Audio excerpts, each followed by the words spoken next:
GM news conference after the announcement that Holden is leaving Australia altogether, the dealership shutting up shop. Let's have a listen in. I can confirm to you that GM has taken the very difficult decision to wind down Holden operations in Australia and New Zealand by 2021. This was an agonising decision for us and one that we didn't make lightly or easily. The wind down will take place through this year and will impact all functions with the exception of after-sales, which will continue to support existing Holden customers with warranty, spare parts, servicing and recourse for at least the next 10 years.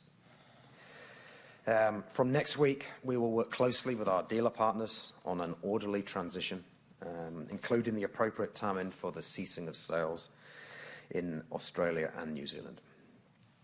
GM Design Australia and GM Holden Engineering, located here in Australia, will be consolidated into other locations globally. The teams at Salmon Street will begin the transition of global work to other sites from next week, and this work will cease at this site by the end of June 2020. The global calibration work done at the Lang Lang Proving Ground will continue until the end of August 2020.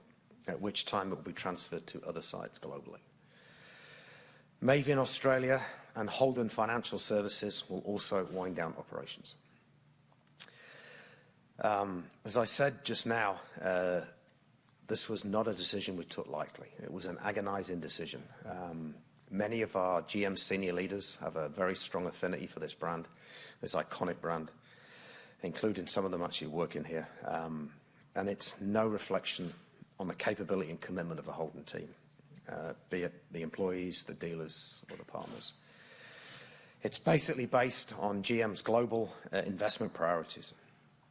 With a brand and a business, with a brand as iconic as Holden, clearly this decision could only be taken after extensive deliberation and after exhausting numerous options for continuing operations.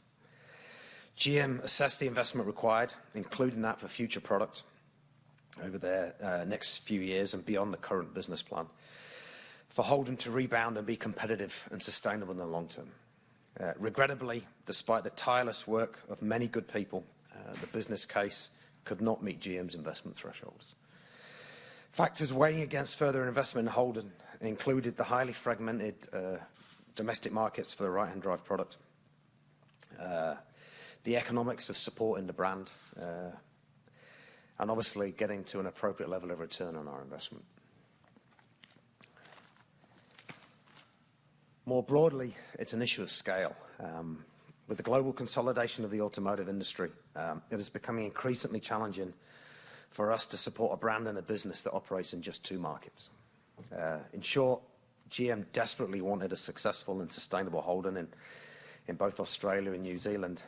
We implemented a number of alternative strategies, but ultimately, GM has taken the decision that it's unable to prioritise the significant investment required for Holden to be competitive and profitable long term.